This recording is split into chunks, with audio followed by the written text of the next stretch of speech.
All Hello? right. Good connection, I think. Are we good? Yes, sir. Good, good, good. The wrestler. Pretty cool stuff, dude. Pretty cool stuff. Thank you. And the weather's looks like it's gonna cooperate on my end. How about you guys? It's sunny down here.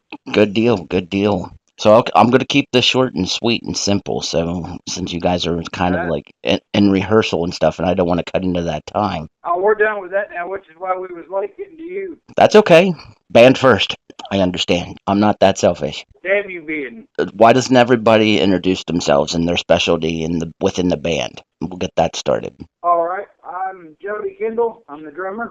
My name's Bradley Tracy, and I'm the guitarist. I'm Glove. I'm the singer. Dave Butts, bass. Okay. Us. Okay. How about one of you tell me the story of how the band's name came about? The band name, I think Glove come into rehearsal one day and had a bunch of different names written on a piece of paper. And we kind of chose Untold out of one name and Rellik out of another one, or I think that's how it worked out, wasn't it? Yeah, we wanted to use just Rellik, but there is a wrestler named Rellik, so we couldn't just do that. Because we like the idea of the word killer being backwards. So we had to add something to it to be able to use it. And lo and behold, we decided our path at that point was Untold. So that's how Untold Rellik came about. Very cool. If I remember Relic correctly, he was a wrestler in early TNA wrestling. That's good. Yep. That's what I thought. I did some fact finding in between times of schedule and stuff, so I've done a little bit of homework. Now that you guys are somewhat, I wouldn't say unknown, but more known than you've been, what would you say is the next step for you guys musically speaking? Yeah, right now the next album, and then trying to broaden where we go do shows at, and also kind of upgrading shows. You know, not trying to say anything bad about the small shows at all, because we still love doing those. But we're to a point now where we feel we can do a lot bigger shows and it not be as big of an issue to get those shows. Right. What was it like? I don't want to get signed, tour the world. I want to play Rock in Rio. That's what I want to do. Download festivals, Vakin. Yeah, our goal is to spend our summers touring and doing all the festivals at some point. And no doubt with the drive that y'all have, and from talking to Jody and talking to you, Glove, I have no doubt whatever you guys set out to do in the very near future, you'll make it happen. Drive. That's one thing that resonates with me as a fan of yours and as appreciation of your music. The drive to succeed. We're definitely pushing toward it. We're gonna try if we possibly can do it to play and start to South Dakota next year. Cool. Do you think you'd find that gig intimidating at all, or do you think it would be just perfect for your style? I think it would be just fine, because we do a bunch of we do a lot of covers also, so we would fit in good with the crowd there, as well as the originals that we have that would go along with the crowd. Plus, we've done a couple of shows for Motorcycle Club in Vine Grove, and they liked us so much that they keep asking us to come back specifically. Anytime they host a show now, they specifically say we want to make sure Untold Relic's on that. Nice. And speaking of covers, what are some of your favorite songs that y'all like to cover and jam with? Black Number One, Typo Negative. Blind, probably Fade to Black. Yeah, I'd have to say Fade to Black too. That or Blind. But it's really, I mean, honestly, the covers that we play, for me, it's really hard to pick a favorite because we play all of our favorite songs. That's very true. How about individual influences, musically speaking? How about you guys tell me about your influences? Start with me. Mine would have to be probably Iron Maiden is my top influence, and then there's Motley Crue, a lot of the '80s bands. That's the era that I grew up in, so that's the music that I spent listening to. So I'd have to say Iron Maiden and Motley Crue. Probably throw a little Skid Row in there also. I like their drummer style a lot. Bradley? I like everything from really super heavy stuff to, almost acoustic-y folk type stuff. When I sit at home and play along with stuff, it's a lot of like All Shall Perish and Parkway Drive, and then I'll play some Opus and stuff like that. I have pretty broad range. I don't like to limit myself to just one genre. I quite enjoy it all, actually. So Exactly. Can't really pick a favorite, but I mean, musically speaking, it's a little difficult to write. You just kind of stick yourself in one spot. I think, at least. I'd rather be able to play everything because I enjoy everything. Didn't really show versatility to play the same thing all the time. No, I don't want to be labeled. I just want to play what I want to play. Exactly. Well, with me, my favorite band of all time is Typo Negative. The reason I decided to be a singer is the first time in '88 when I heard Axl Rose sing, I was like, oh my God, I want to do that. So that's what made me become a singer, was him. Other two big influences is Moonspell and Rammstein. Dave? I'd say all mine is Black Sabbath, anything 80s, Metallica, Iron Maiden, Judas Priest, all the old 80s. Okay. Right, it's a broad range of basically everything. I mean, sometimes in going to a gig, I mean, sometimes we listen to really light stuff, sometimes we listen to death metal. It just, honestly, probably, I would say, depends on the type of gig we're going to as to what we're listening to and getting pumped up with. Yeah, there's not a lot of bands that could go open for Puddle of Mud and do a set that style, and then go open for the Cavalera Brothers and do a set that style. Which I'm sure you've seen the event page where we're opening up for Max and Igor Cavalera. I bet you're excited about that gig. How was the Puddle of Mud thing for you guys? Wes never showed up. The train wreck that is Wes Scantlin continues. Yeah, I wouldn't be surprised if he's the next Lane Staley. They're going to find him dead somewhere, unfortunately, and that's really sad to say. I think that his band should step up and take him off that stage permanently and be like, okay, we got to shut it down. It's almost like a circus, the fact that they keep allowing it to happen. They shut the band down for a while, get him some help, make sure he's clean, and then get back at it. I mean, they wouldn't be the first band to have to do something like that, but for his sake and the sake of their music, they need to do something for him. If his family's not going to do it, then they need to. They're a good band. Their fans will always be there. So what if they got to take a couple of years to get him cleaned up? Yeah, but a lot of people think he's just too far gone, that he's beyond redemption. And if that's the case, then they just need to hang it up, because it's a circus show. It's not good for them to allow that to keep going on. And you can't have fans that buy these tickets and spend the money to buy VIP seats and money for a meet and greet and everything, and then just not show up. You know, I mean, that's how riots get started, depending on how big the artist is. Yeah. Axl Rose didn't play in Montreal, and they rioted through. I was at Ozfest '97, and Ozzy didn't show up, and they started ripping the fences down behind this stuff. Yeah. It's bad business, and it's bad for fans too. Yeah. I think the entire time we've been playing, we've played right at 200 shows now, I'd say. But I do have to say that even though they weren't there, that was the most energetic and best crowd that we've ever had. Oh, absolutely. By far, that was our best show, even though they weren't there. Right. And we want to give a shout out to all the bands that were there, even the ones that blew us off stage. But did they really blow you all off stage, given with your style and the homework that I did? No. No, that's just what they went online and tried to tell everybody. Hype. We're humble, though. We don't run our mouths about other bands, but we could have said a whole lot about their performance. Yes, everybody was chanting their name, but I don't think it was for the reason they thought. Could be. If memory serves me correctly, one of the band's name was Lame, and judging by what we're talking about. Judging by what I was told off the record, yeah, not going to be indulging my ears in that.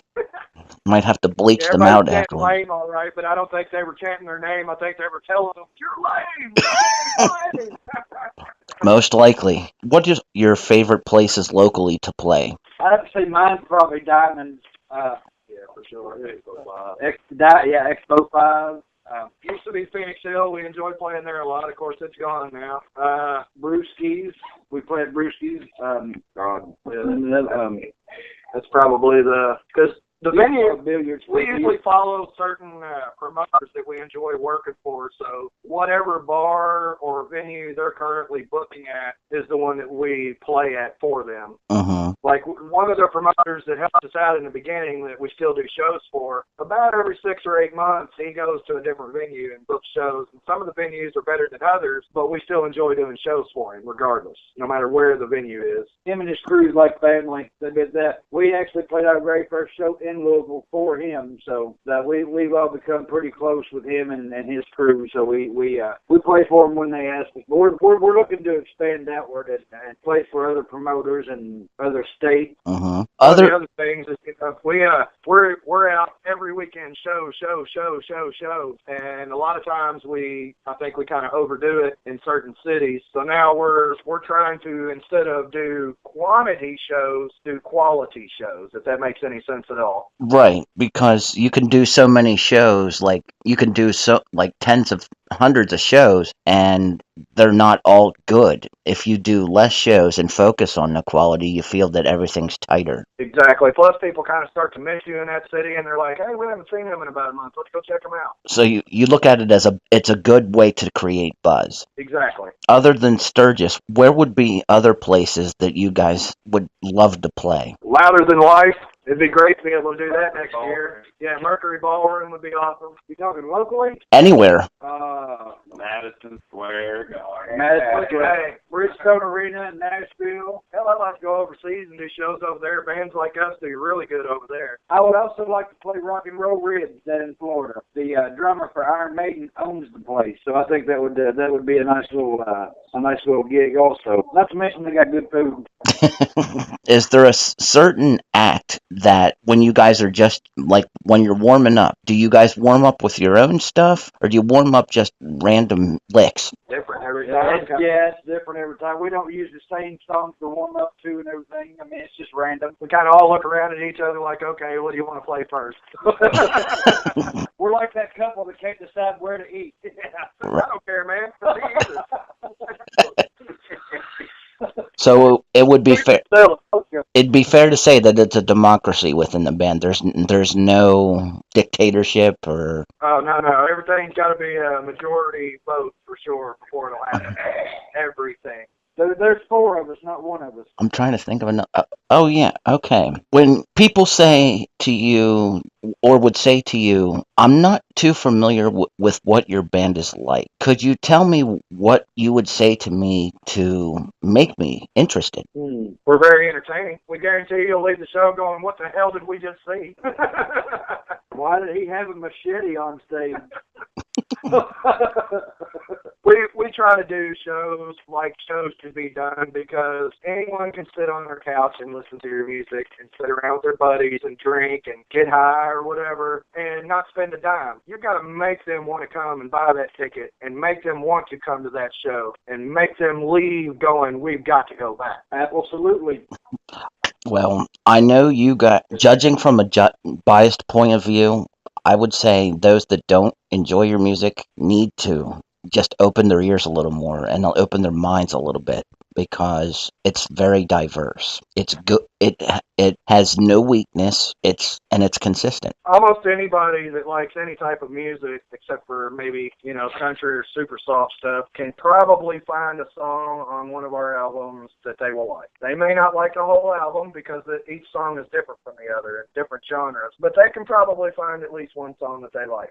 Some country folks too. We did the ballad. Yeah, we have everything from death metal down to ballady stuff. So, I mean, everybody's going to find something that they like. If there's more death metal stuff, my ears are definitely curious and ready. On our next album that we're getting ready to record right now, we're paying the copyright fees and we're putting our version of Pink Floyd's Comfortably Numb on there and our version of Black Number One by Typo Negative. The royalty fees were surprisingly low cost, and the company that we have distributed it for us automatically collects the royalty fees and sends them where they need to go. Right. So getting to do these covers is a pretty big deal, I'm guessing. Yeah, because, I mean, you got bands like Alien Ant Farm and stuff that would have never been known if they didn't take a song that was pretty good and put their own twist on it, Sometimes it takes something like that for someone to listen to you for the first time and then realize that's not the only song you have to kick that. Right. Which is why I say it's hard to pick one. It's hard